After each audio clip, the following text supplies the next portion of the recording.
Okay, so give you a little update here. We're using, I've got one block holding this whole thing up right there, and then I've got it clamped to the wall over there. Clamping it to the wall over there simulates that the bed, not the bed, the drawer is closed against the bed. So it holds it into the more trapezoidal shape that it wants to be naturally. So that's good. So now I can really just kind of test it and see how everything's gonna work once I've got this bed mounted into place. And so you can see now there's clearance because we've got this raised up to where it should be. So there's gonna be like a little sawhorse underneath there, kind of like that block of wood. It's gonna have a single piece of wood that goes across, and the bed is gonna sit atop that piece of wood. So it's very strong as far as downward force. And then as far as forward backward motion, if the bed tries to be jerked forward or backwards or anything like that, that's all going to rely back here on this main point of connection, where it's going to be this big vertical beam that's mounted through the slider and has a hinge to it to be able to lift the bed. So this back here is going to be really sturdy, and I got plenty of room back here by the battery to do it, to make something really heavy duty. And then as far as the slats go here in the, I'll show you here what I'm going to do. Give me a second.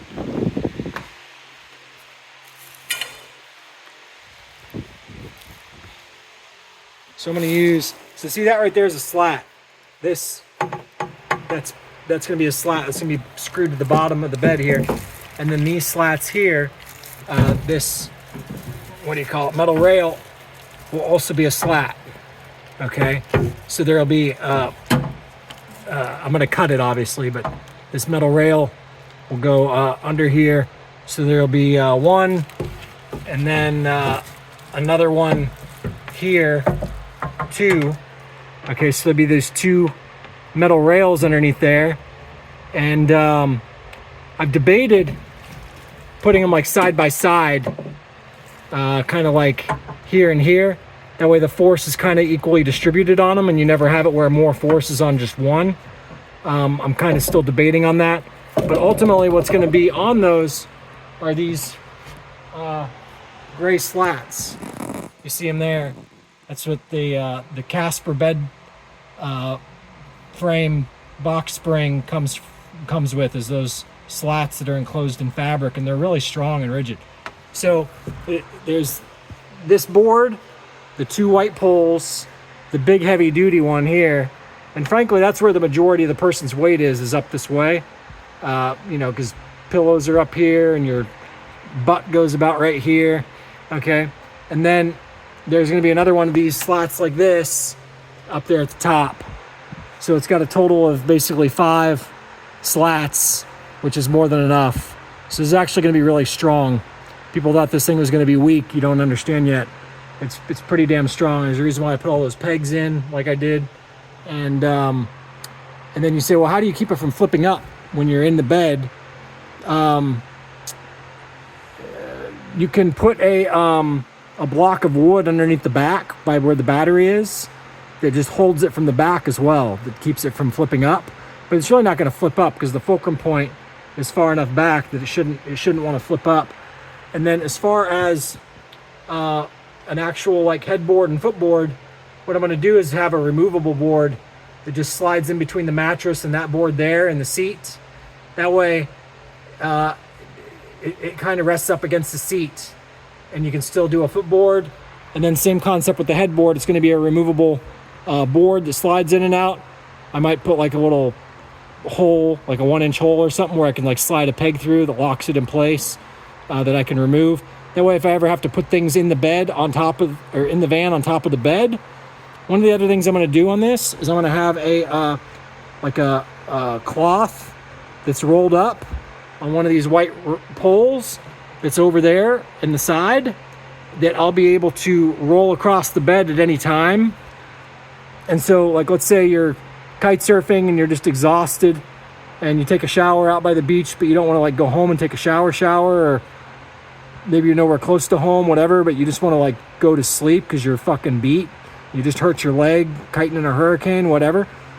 I'm going to have this blanket sheet, whatever you want to call it, that's on a roller that rolls up, that's going to be over there on the side, that I'll just be able to unvelcro and roll it across the whole bed. And I'll do that before I go out to the beach. And then that way I can take a shower, come in, lay on top of that, and I don't get any sand on my sheets because I've got that thing that covers up the bed, you see? So then you can just take a nap, chill for a little bit. You're on a super comfortable bed, nice and wide. And then, once you get out and do whatever, you can go to the gas station and, literally vacuum the sand off of that, whatever that thing is. But you can just roll it up and wait for the sand to dry eventually or whatever, and leave it rolled out to dry. So it's going to be somewhat of a waterproof thing because I want to be able to literally lay on it when I'm wet. So it's almost going to be like a rug, like a doormat or something. Like, I know that sounds crazy, but when you're exhausted, you really don't give a fuck. You just want to lay down and go to sleep, and maybe get out of the sun. So anyway, so that's all that. See ya. Let me show you here real quick again. Oh shit! Poke a hole in the side of my van with that thing. Okay. See, it locks. Come down here, unlock it. Okay. Comes out.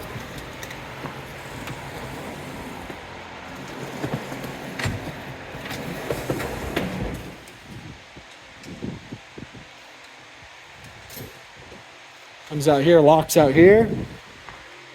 Again, we're several feet outside the van. Come down here, you push this, it unlocks it. Allows you to roll it back in.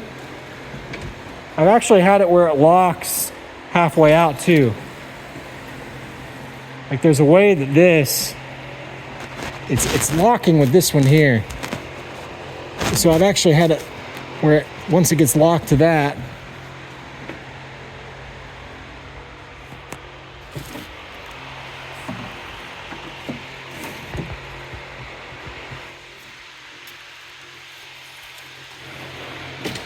there. So there's the halfway lock, and the halfway lock puts it right there, but then it can't be shut, which is interesting. It can come on out, but it can't be shut. Okay? So then if you get all the way out, then it locks it all the way out. Right? And then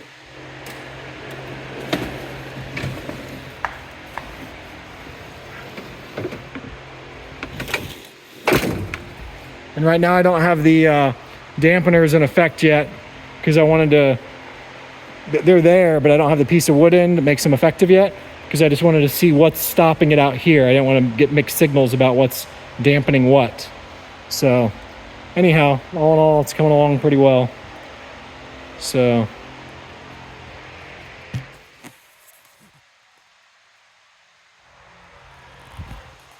all right, see ya.